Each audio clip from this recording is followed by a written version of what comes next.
Hi everyone, welcome to another edition of MartechBrain, a Netcore initiative where we speak to the best brains who understand marketing and the future trends in MarTech. Our guest today is a close friend. He's part of Netcore's team, Chaitanya. Chaitanya heads the email business for Netcore. Of course, I've known him for a long time. And I can tell you there's no better person globally to talk about email and to get emails in the inbox than Chaitanya. Welcome to Thanks, Rajesh. MartechBrain, Chaitanya. Thanks, Rajesh. It's a great pleasure to be here. I've seen the previous episodes. Some of the great brains have spoken. I hope I live up to the expectations, and it's great fun. It's great fun to be here on this episode with you. Great. And the topic that Chaitanya has chosen for our conversation today, where we will dig deep into, is email marketing trends 2021. So you get a glimpse of what's coming in the future from the best brain that we could pick. Yeah. So Chaitanya, let's start by talking a little about where we are in the world of email marketing. 2020 has been a transformational year for digitization. So Correct. let's pick up the story from 2020 and take it forward. Yeah. So see, 2020. If I have to put in a nutshell, right? I mean, it has brought in a lot of changes. Overall marketing, there have been a lot of changes. But with specific to email marketing, right? We've seen tremendous changes that have happened globally.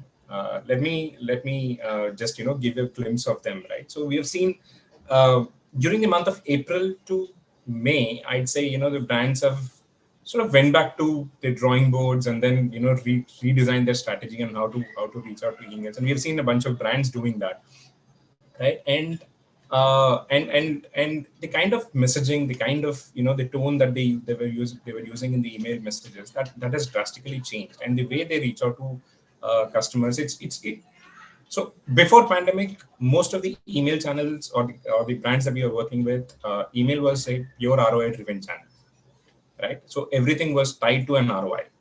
But come May, what we have seen is that more and more brands are intending to create that experience. Okay, creating a customer experience out of email, right? So that is actually, so when I look at it from sit back and look at it from from this point of view, that brands, when they reach out to customers, so every touch point, so there are many touch points in the entire journey for the user. So if I look at each touch point and how to create those niche moments for the customer, and how uniquely that I can present myself as a brand, that's the thought process that brands have been bringing to the table, right? And that is actually showing off creative ways in putting the brand in front of the user, and it's more creative, it's more interactive with new technologies coming up, right? It's more interactive, and the backend AI technologies that are powering the whole marketing channels or the email engines, or that is creating that's letting marketers to go one level deeper and understand the users at more intimate level, and creating those personalized experiences, which maybe this whole piece as a trend, we have seen this actually growing in, right?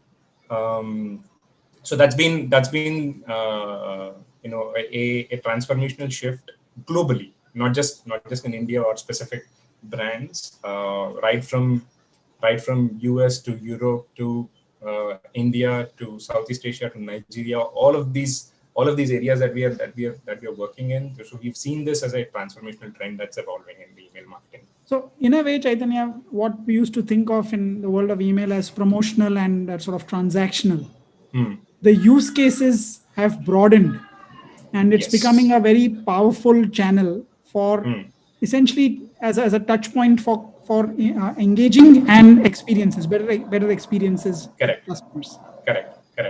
You can maybe in a sense it somewhere is aligning to the whole point of experiential marketing, right? Right. So creating those experiences to the user. It's while ROI is definitely the underlying underlying thing. So when I um, maybe if I have to just summarize this, right? So it's about creating that sum of experiences. Every user decision in buying a product, whether it is B2B or B2C, it applies everywhere. But it is always a sum of experiences that the user gets Very from the nice. brand to be able to make that purchasing decision. And with email, there are a bunch of touch points where you can create those experiences. This is what brands are taking a leverage of. Great. So this is how it's changed in 2020. Right. Now, when we look ahead to 2021, what are Yeah. the trends that you see? So I'll talk about five trends. I'll talk about five trends, for Yes. in 2021. So this is more like an extension to what we have seen in 2020. But the emphasis in 2021 is going to be how these translate into more actionable strategies for marketeers and how they are going to implement some of these things. The core transformational shift that we have seen in 2020 that continues to happen in 2021. But yeah, the actionable insights or actionable strategies will come into play. So the first is creating those moments at each and every touch point the customer has with the brand, so that we are seeing as one uh, upcoming trend, extending to that moments idea overall, where we have seen um, wherever there's a touch point with the end user, wherever there's a touch point with the user, the brand is designing a creative communication to create that kind of niche experience, not just touching. So it's not about just touching base with the user, right? It's about creating that niche experience. Like, for example, usage of AMP, which is a new technology that allows interactivity in the email, right? So, for example, for any cart abandonment mailer, a brand can send an email where the user can actually browse products within the email itself. You can actually search for products, do the browsing right within the email itself without leaving the interface. So that's a niche experience. Experience. If you look at the Google Store emails, right? If you look at the Google Store emails, you can actually for any product that you choose, you can actually select the colors, and the interface changes immediately right within the email, right? So that's something. So there are very cool use cases that are coming up with AMP. That brings me to the next trend. While creating experience is the first trend, the second trend is on AMP. It is for the technology that sort of Google has bought in. Maybe well, it's about a year and a half that Google has bought out this technology. 2020 has been for the cutting edge users who started adopting to AMP, but 2021 is going to see a mass adoption for AMP as a technology, and we have seen increasing trend of brands adopting to AMP as a technology, right? The from a brand's perspective, creating those AMP use cases is sort of a overhead right now. So I have to create my regular, HTML creative, and then I should also create a AMP creative. So that sort of a overhead is something that the new editors and the new technologies are sort of are addressing, and with that we have seen an increasing trend of brands trying to evaluate AMP, and more interesting use cases are coming up, and we see this as another trend that's going to add up.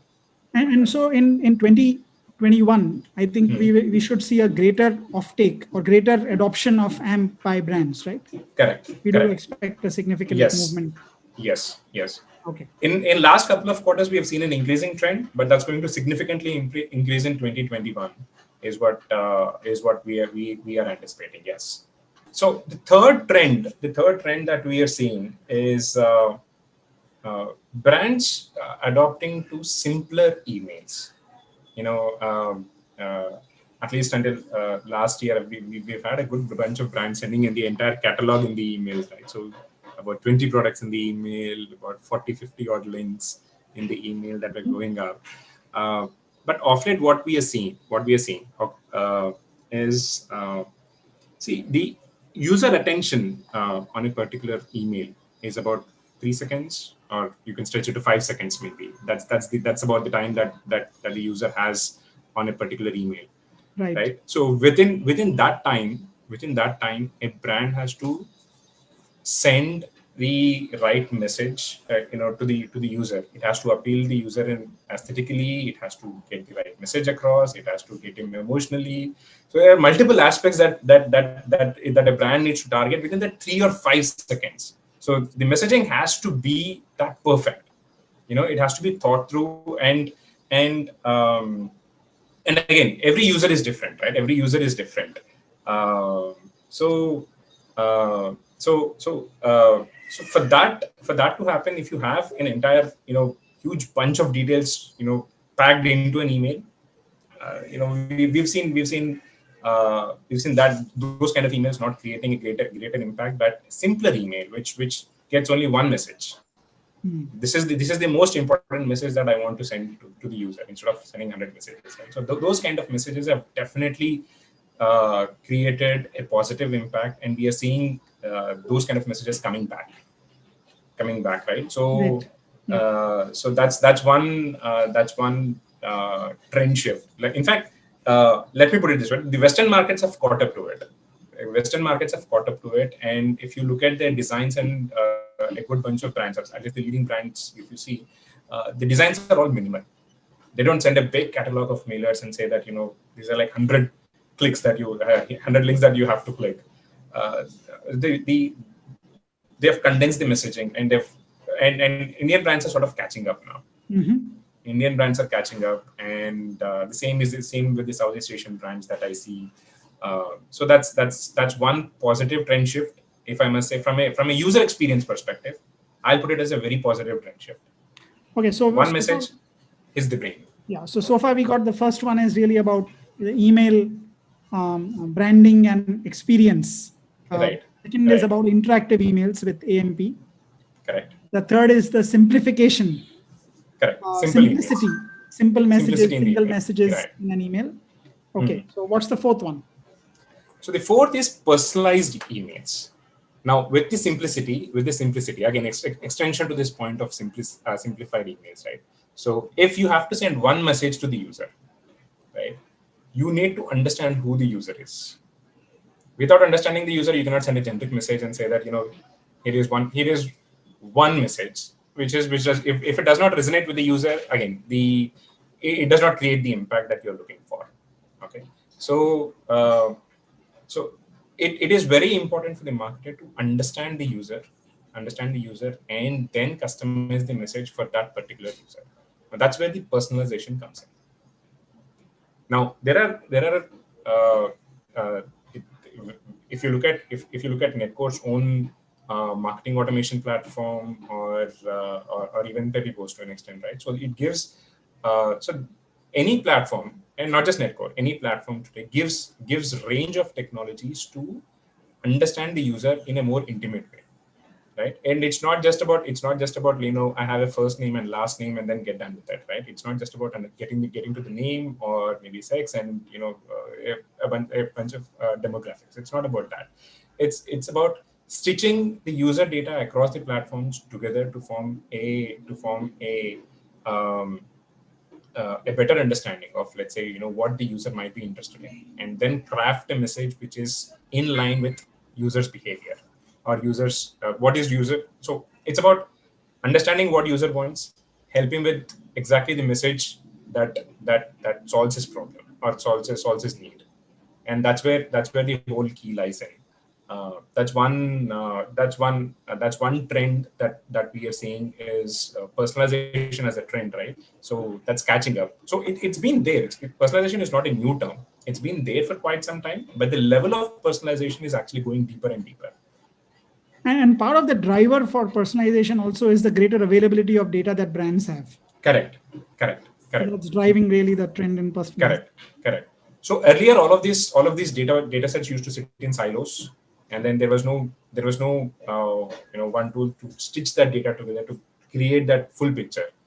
Now that we have enough technology, enough advancements in the technology, we can create that unified view and run a lot of machine learning algorithms on top of that to actually draw the insight. One is, of course, you collect the data, but then the technology is to draw the right insights and also suggest. Like if I look at Raman, right, our own engine. So the way it suggests the right message, what needs to be sent out, or it's not just collating data and create that view, Right. and then leaving the marketer at that end, right? So it's about suggesting what the marketer has to do, Yeah. right? So But it, that it may also makes the marketer's life that much easier. correct. So it makes the marketer's life easier, draws more better ROIs from the email program, create better experience for the overall email for the user, right? Creates better experience for the user. So that's how I probably see it. So Great. So the fourth trend. personalization is my next big trend that I probably uh, talk and say. And the fifth one. Yeah, the fifth one, while it's okay, so it's again uh, fifth one is more to do with giving that confidence to the user that the mail has come from the right brand. While there have been email technologies that have been like an SPF or a DKM or a DMARC, there are a bunch of jargon email technologies that are there, which are essentially to ensure that the data or the email is coming from the right source. It has not been tampered, and it has been securely transferred from source to destination, right? So there are a bunch of technologies, but uh, BIMI, which is BIMI is a new technology that Google is so Gmail is evaluating. It's in beta phase. Yahoo is on board with it, and soon I think all the other mailbox providers will also be on board with it. But with BIMI, what happens is when you open a mail in your mailbox, right? Let's say if I open it in my mobile, right, you will see a stick figure. At most, you will see a stick figure, let's say, right beside the brand name, or maybe the first character of the brand. Let's say if it's Flipkart, I'll see an F, or if it's Make My Trip, I'll see an M, or that's about it. That's about it, right? So this is where BIMI comes in, where you can actually put a logo. You can actually display your brand's logo in the mailbox. It just plays with the user. See, when a mail comes to me from a known entity, and which obviously, if it's a one-to-one email, you would also see the pic of the user, right? So if the mail is coming from a known entity, I have more confidence to open the email. Okay, rather than coming from a stick figure or does not have the brand logo, right? So BIMI is one technology that's coming up, which puts the brand logo in the mailbox. While this is more again to complete the customer experience, or you could probably talk about, let's say, it's about just giving the confidence to the user that this has come from the right source, right? This is going to be a new default setting that happens when an email program is going to start off with all the large brands at least. So that enables them to have their logo, so that gives more confidence to the user. It's more like it's more going to be a default setting. While the technology itself is in beta stage right now, we have few customers that are running it. And like a Flipkart or a Make My Trip, they are on it. But we will see that as a growing trend. We will see that as a growing trend in 2021. But the moment this comes out of beta, you will see more brands adopting to it immediately. So all of these five put together actually make for a very uh, enriching user experience. I mean, there's a common Correct. thread Yeah, the in all common of them. thread. The common thread is improving the user experience.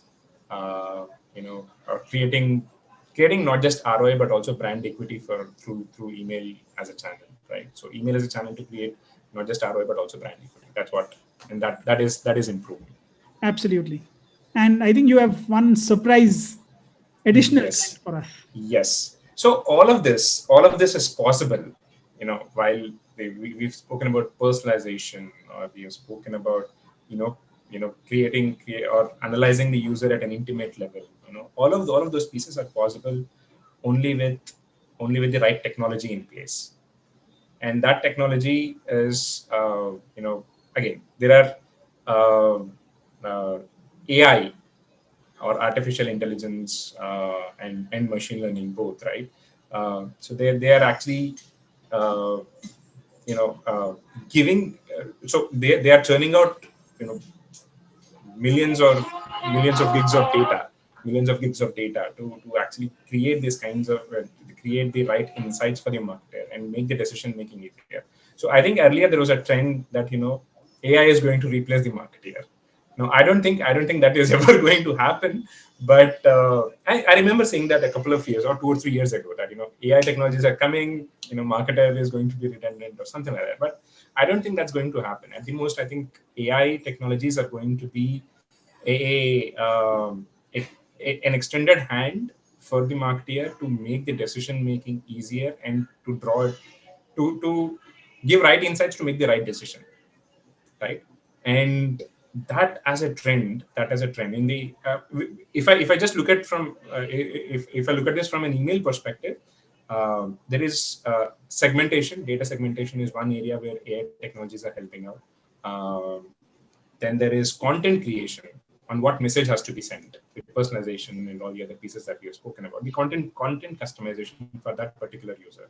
So that's going to be, um, you know uh, uh, uh, enriched by the AI technologies. The third, which not many, companies are might be doing, but what we are sort of heavily invested into, is on the, AI powered email delivery. So on the delivery, while delivering the message, while again email is sort of a tricky channel, you have spam filters to deal with. Uh, so there are few ways to, there are, the AI technology that we have built on delivery layer is just to optimize the inboxing. And without inboxing, I don't think email channel will survive, right? So that is the whole point there. So these are, from AI.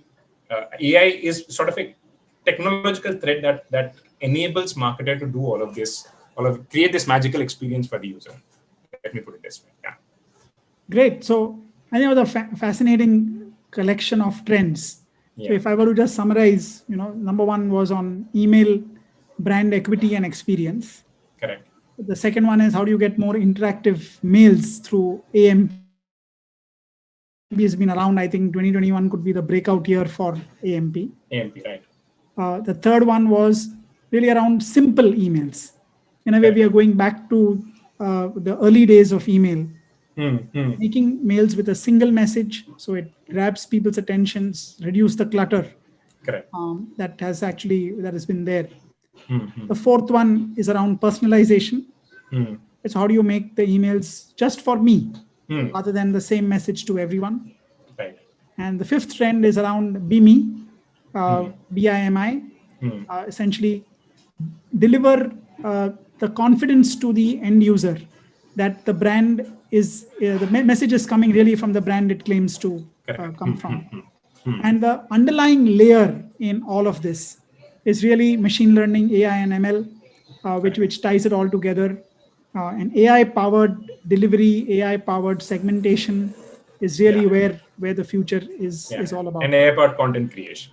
AI powered content creation, Content absolutely. creation. Yeah. So fascinating. I think there's a lot of excitement again. I think in the Yeah. world of email, I Yeah. think middle for everyone who thought that look, email is going to go away. I think it's going in completely the opposite direction. Volumes are going up. It's thriving, actually. Absolutely. I'd say email is thriving. And see, email is the only unwalled technology. Whether you take push notifications, whether you take any other channels that you take, right? So they're somewhere in the walled technologies. Email is the only unwalled technology. Absolutely. And this whole uh, piece of, let's say, email was going to die. I'll just take a Yes. moment on it. So 2009, I remember seeing an article on Wall Street Journal. right? Email is dead, right? And 2019, the same Wall Street Journal says email is hot new channel to reach the real users. So I don't think it's dead. It's far from dead. And overall email volumes across the world are also increasing, and thereby the ROIs also. So the email. So I was talking to a brand last week. Uh, so e-commerce, they get about 35% of their revenues or the sales that happen. They happen in through email as a channel. Wow. So a significant contribution to sales, right? Yeah. And there's one theme which I think will play out probably more towards the later part of next year. Is going to be email as identity in the emerging new world of disappearing cookies. Yep. In the cookieless world. Yep. I think it's. I was saving that for your futuristic trend question there. Sorry. I preempted you. I was saying the futuristic trend, because you brought it out. I think we should definitely talk about it. We should definitely talk about it, right? So with this whole third-party cookies fading away, and with email, I think there's a lot of noise around email becoming that identifier again with common identifier, which ties up users' identity, right? So that's really catching up. I think I feel the days are going to be very exciting for email in the coming few years that I see. Definitely not dead. I'm sure it's going to thrive even more, and I'm sure it's going to give even more ROIs for the brands. The only thing is brands need to know the trick of doing email marketing. The only thing is, like I'll just take an example, right? So let's say if any company has tried email marketing for the first time and they did not get it right, because for obvious reasons, the spam filters would not treat new senders with on a high way, right? So you're going to have reputation issues, and the inboxing is definitely a challenge. So if you get the inboxing right, if you get your strategy right, there is no reason why you don't get ROIs, right? So email is definitely a thriving channel. You just need to know the trick to get the strategy right. That's all. And you know who the go-to person is for letting you know all the tricks? Chaitanya. Okay, we come to the last bit of our episode conversation, Chaitanya. Yeah. So this is where we have the 5 ones. Yeah. So quick ones. I think I stole your thunder a little bit there. So one future trend that excites you, I think you sort of answered that. Correct. Yeah. So that's really the email as identity. Email as an identity is one future trend. One trend that has disappointed you. The trend that is sort of, I cannot really say disappointed, but it's sort of taking time to catch up is AMP. I was hoping a lot of things that would come out good for AMP with AMP, right? It just took time to catch up. I was expecting, let's say, maybe the kind of excitement that I'm seeing in the market now. I was expecting this to happen maybe a year ago. Maybe that's the only thing. But nevertheless, it is definitely catching up, and it's going to create niche experiences, which is good. In fact, it's not just Gmail. While Gmail has come up with the technology, Yahoo is also on board with it. So Gmail and Yahoo are supporting it, which is about 85-90% of any brand's user base. So you can create better experiences for 90% of the users now. Great. So hopefully this is the breakout year for AMP going forward. Yeah. One good book recommendation? Never Split the Difference by Chris Voss. So see, I'm a tech guy, right? I'm a tech guy switching roles to business, and I've had my share of lessons switching tech guy, learning business. I had my share of learnings, but this one book has helped me a lot, primarily from a negotiation standpoint and how to do negotiations. with more customer conversations that I've been having. I think I have a lot of learnings from that book. I'd probably recommend that book as one of the very good. It's not a recent book as such, but that's one book that has helped me in this whole transition of from a to a business guy. Yeah. Perfect. And hopefully that can do the same for others. Yeah. One good person or podcast that you would recommend to people. Okay, so I really like this podcast called Pitch Camp by Bimlesh Gundurao.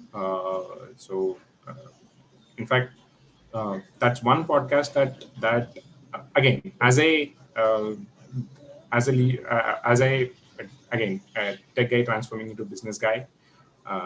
So this podcast has helped me in understanding the nitty-gritties of sales, CSM, marketing, and try to go deeper into each of those verticals. I think it's a fantastic podcast. You can get first great experience or first-hand experiences from all the entrepreneurs, growth heads. That's a very good podcast. And finally, one key driving belief in your life. Don't stop learning. So that's been my driver. Always this curiosity to learn new things. Whether or not they fall into my kitty or not, it's immaterial. But I think that has given me a perspective, right? So it's not just about, let's say, whatever. So let's say if my work forte or is, let's say, my vision is this, and then all my learning has to be in this vision, in this direction. That's not how maybe I would learn. I'd pick up anything, right from maybe I think the recent let me put it this way, right? So recently I've started looking at the ancient texts like Upanishad and stuff. Maybe too early for my age right now, but that is that. So forming a perspective, learning new things, and that has helped me in the directions that maybe in situations that I did not really have a direction. These learnings have definitely helped me, and the recent help that I got is from the ancient text called Upanishads. So I'd probably say don't stick to only one directional learning. Keep your perspective wide, and keep curiosity going on. So that's what I'd say. Fantastic advice, and I think I can personally testify, having seen you grow tremendously in the last few years, and hopefully that'll continue to even greater heights going forward. Yes, absolutely. So great conversation. Thank you, everyone. That was Chaitanya, the email business head for Netcore. Fantastic conversation with him on the email trends. And thank you for watching. We'll be back with a new episode of MartechBrain next week. Thank you, everyone.